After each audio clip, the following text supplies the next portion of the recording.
अस्सलाम वालेकुम dear friends जैसे कि आपको मालूम है ये 9th क्लास की बुक है और ये जो है यूनिट 6 है। जैसे कि आप जानते हो हमने मुख्तलिफ जो लेसन है वो कंप्लीट कर चुके हैं और जो जिसने ये वीडियोस देखे हैं उसने इस तरह के बहुत से वोकैबुलरीज हासिल कर चुका है और ग्रामर भी पढ़ चुका है। ठीक है, आज हम जाएंगे अगेन कहाँ पे, यूनिट 6 पे, जिसका नाम क्या है, द बर्ड यानी कि परिंदा, एंड और द एलिफेंट और द क्या आती। ठीक है, इसमें जितने भी वोकैबुलरीज है वो भी आप सीखोगे और इसके साथ साथ ग्रामर भी सीखोगे। ठीक है, चलिए स्टार्ट करते हैं। सही है, लिखा हुआ है कि इन द मिडल ऑफ, खे दरमियान, in the middle of mean खे दरमियान। ठीक है, ऑफ अ जंगल, एक जंगल के, स्टूड रहता था या मौजूद था। वैसे स्टूड जो है स्टैंड का सेकंड फॉर्म है। ठीक है, जिसका मैंने खड़ा होना। ठीक है, लेकिन यहाँ पे इसका मैंने मौजूद था। ठीक है, स्टूड मौजूद था। अटाल एक लंबा, बट लेकिन, थिन ट्री एक बारीक दरख्त। ठीक है, यानी कि एक जंगल में एक जंगल के बीच में या एक जंगल के दरमियान एक लंबा लेकिन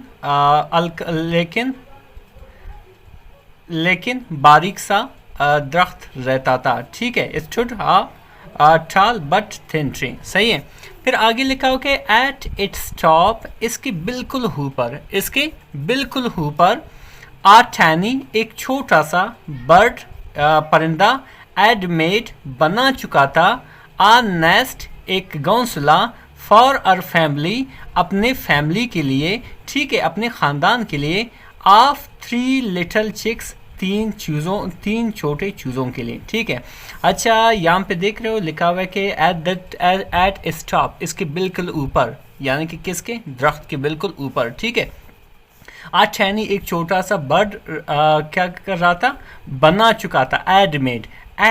यहाँ पे आप देख सकते हो ये जो है ये पास्ट परफेक्ट का टेंस है। सही है, जैसे कि पास्ट परफेक्ट टेंस की जो वोकैबुलरी जो हेल्पिंग वर्ब है वो है एड है। ठीक है, और इसी तरह मेक की थर्ड फॉर्म इस्तेमाल कर चुका है, तो यानी कि ये पास्ट परफेक्ट टेंस का हुआ। सही है, अच्छा बर्ड बना चुका था, आ नेस्ट एक घोंसला अपने ख़ानदान के लिए जो 3 चीज़ों पर मुश्तमिल था। ठीक है, इसी तरह आगे जाएंगे, लिखा हुआ है कि दे इंजॉयड, वो लुत्फानंदोज़ हुई, इंजॉय में लुत्फानंदोज़ हुई, किस चीज़ का, पीस यानी कि अमन का, वहाँ पे अमन था, कोई खलल नहीं था। ठीक है, एंड और क्वाइट देयर। ठीक है, और वहाँ की सुनसानी और वहाँ की खामोशी। ठीक है, यानी कि वहाँ की खामोशी और अमन को इंजॉय करते थे, वो उससे लुत्फानंदोज़ होते थे क्योंकि उनको वहाँ पे कोई और डिस्टर्ब करने वाला नहीं था। ठीक है, यहाँ तक समझ में आ गया।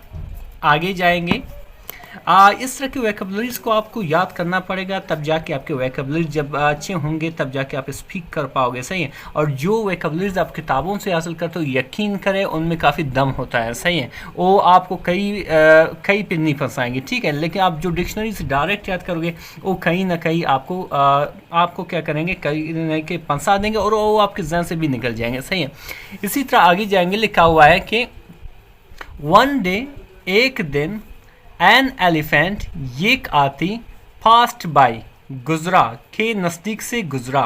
एक दिन एक आती, पास्ट बाई के नज़दीक गुजरा, यानी कि किन के नज़दीक से, उसी दरख्त के नज़दीक से। सही है, यहाँ पे एन आप देख रहे हो, यहाँ पे एन का इस्तेमाल हो, एन एक ए और एक दा, ये तीनों आर्टिकल है। सही है, एन अक्सर वहाँ पे इस्तेमाल किया जाता है जब आगे वाले लफ्ज़ के बिल्कुल जो पहला लफ्ज़ होता है, ठीक है, अल्फ़ाबेट होता है, वो वावल हो। वावल क्या होता है, ए ई आई ओ यू एंड वाई। सही, ये सारे जब वावल आते हैं तो वहाँ पे आप क्या इस्तेमाल करोगे, एन का इस्तेमाल करोगे। ठीक है, अगर कंसोनेंट आएगा तो यहाँ पे ई का इस्तेमाल करोगे।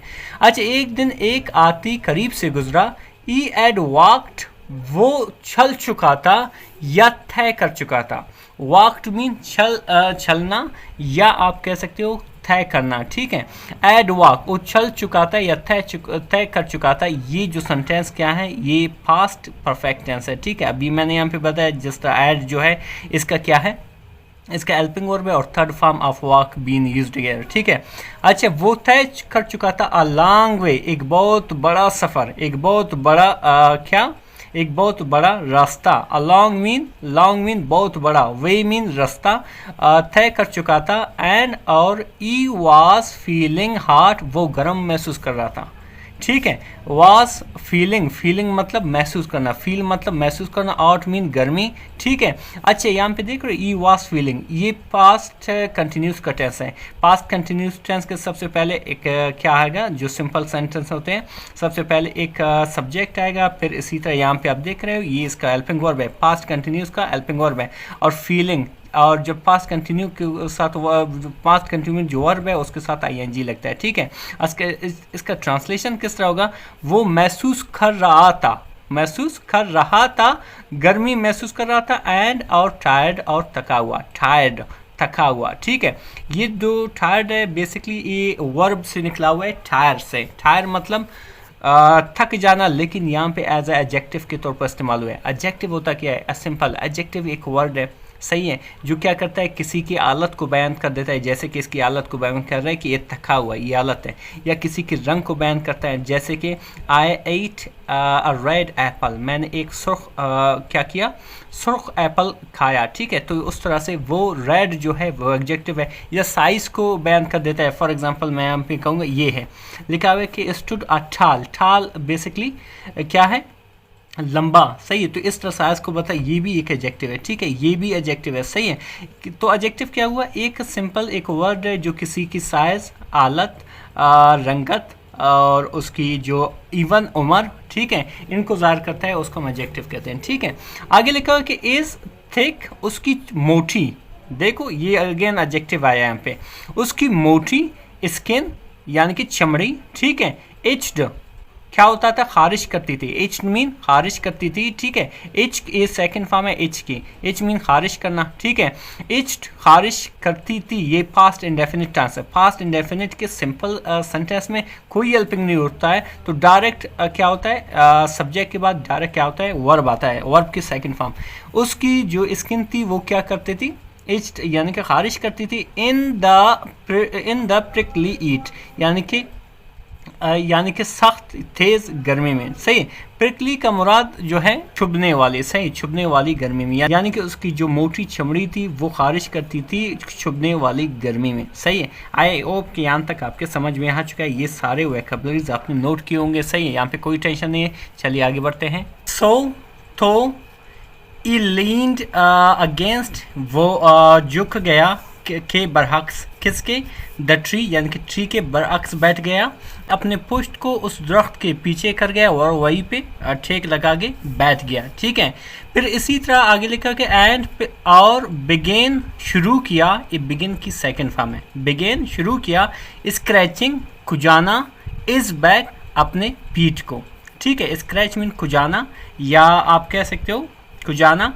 ठीक है, इस बैक अपने पीठ को, यानी कि उस दरख्त के साथ पहले लीन मतलब झुकना। ठीक, उस दरख्त के साथ ठेक लगा के झुक गया, वहीं पे बैठ गया और अपने जो पीठ है, बैक है, उसको उस दरख्त के साथ खुजाना शुरू किया। सही है, फिर इसी तरह आगे लिखा हुआ कि द ट्री स्टार्टेड, दरख्त ने शुरू किया टू क्रैक टूटना। सही है, यानी कि दरख्त ने टूटना शुरू किया, क्रैक मीन टूटना। एंड टू मूव और इला टू एंड फ्राउ का मतलब है आगे पीछे। सही है, यानी कि दरख्त जो था वो क्रैक होना, टूटना शुरू या शिगाफ डालना शुरू हो गया और एक और आगे पीछे होता रहा, आगे पीछे हिलता रहा। मूव मीन हिलना, टू एंड फ्राउ मीन आगे पीछे। फिर आगे लिखा हो कि द स्वाइंग यानी कि झूलना या झूलना ऑफ ट्री, दरख्त का, फ्राइटन्ड खौफजदा कर गया, the little chicks, the little birds यानी कि छोटे परिंदों को। ठीक है, फ्राइटन स्विंग मीन झूलना। ठीक है, ऑफ ट्री दरख्त का, फ्राइटन मीन क्या खौफजदा करना, द लिटल बर्ड्स यानी कि छोटे परिंदों को। सही है, फिर इसी तरह आगे लिखा कि दे वो ड्रू क्लोजर, अपने वो करीब आ गए। ड्रू जो है ड्रा का सेकंड फॉर्म है, ये बेसिकली पास्ट इंडेफिनिट है। ड्रू वो आ गए क्लोजर के नज़दीक, टू देयर मदर अपने माँ के, देयर मीन अपने माँ मदर। ठीक है, फॉर प्रोटेक्शन हिफाजत के लिए, प्रोटेक्शन मीन हिफाजत। फिर आगे क्या हुआ कि the bird stuck are beak out, सही है, बर्ड ने जो उनकी माँ थी जो परिंदा था, ठीक है, उसने अपने जो छोंच को बाहर किया, ठीक है, यानी कि जिस तरह फॉर एग्जांपल किस तरह आप मुंह बाहर करके दरवाजे से फिर कोई चीज़ बोलते हो, बिल्कुल उसी तरह बर्ड जो है अपने छोंच को बाहर किया ऑफ द नेस्ट यानी कि घोंसले से, एंड सेड और कहा ये यू, हे तुम, ठीक है। अच्छा आगे क्या होगा, अच्छा फिर आगे लिखा हुआ है, फिर आगे लिखा हो कि देयर हार ए यू देयर हार अदर ट्रीज, हे तुम यहाँ पे बहुत से और दरख्त भी हैं, अदर मीन दूसरे, दरख्त मीन ट्रीज मीन दरख्त, इन द जंगल जंगल में, why are you shaking this one, आप इसको सिर्फ क्यों हिला रहे हो, why are you shaking, shake mean हिलाना, दिस वन मीन इसको, ठीक है। स्टॉप दिस नॉनसेंस, इस बेवकूफ़ी को बंद करो, स्टॉप मीन रोकना या बंद करो, दिस मतलब यही, नॉनसेंस मतलब बेवकूफ़ी को, एट वंस फौरन, ठीक है। ये अच्छी वोकैबुलरीज आपको यहाँ पे मिल रहे हैं। आई होप कि आप इन सब को नोट कर रहे हो, अगर कम अज़ कम नोट नहीं कर रहे हो ये एक दो मरतबा वीडियोस देखो, ये आपके जहन में हमेशा के लिए बैठ जाएंगे, ठीक है। अच्छे इंटरेस्टिंग स्टोरी अभी तक है, ठीक है। फिर लिखा हुआ है कि यू हैव फ्राइटन्ड, आप खौफजदा कर चुके हो, you have frightened, frighten mean खौफजदा करना, ठीक है। यू हैव फ्राइटन्ड ये present and definite present perfect tense है। माई चिक्स मेरे चीज़ों को, इफ़ यू डोंट स्टॉप अगर आप नहीं रुकोगे, डोंट स्टॉप अगर आप नहीं रुकोगे, दे विल सून ओ बहुत जल्द, fall out of the nest वो नेस्ट से गिर जाएंगे और घोंसले से गिर जाएंगे, ठीक है। यहाँ तक आपने पढ़ा और आई होप आपने बहुत से वोकैबुलरीज इसमें देखे, सही है। और आगे स्टोरी भी है, ये मैं नेक्स्ट वीडियो में डिस्कस करने वाला हूँ क्योंकि ये वीडियो बहुत लंबी बन गई, ठीक है। जैसे कि यहाँ से आप देख सकते हो, यहाँ पे आपको बहुत से वोकैबुलरीज मिल गए हैं, सही है। इसके साथ साथ ए बी जितने में अंडरलाइन किए ए भी आप नोट कर सकते हो। और इसके साथ साथ मैं मेंशन करने वाला हूँ एक व्हाट्सएप ग्रुप जहाँ पे आपको इसके तमाम वोकैबुलरीज मिलेंगे, ठीक है। मज़ीद इस तरह के वीडियोस देखने के लिए मेरे चैनल को ज़रूर सब्सक्राइब करें। Thank you so much.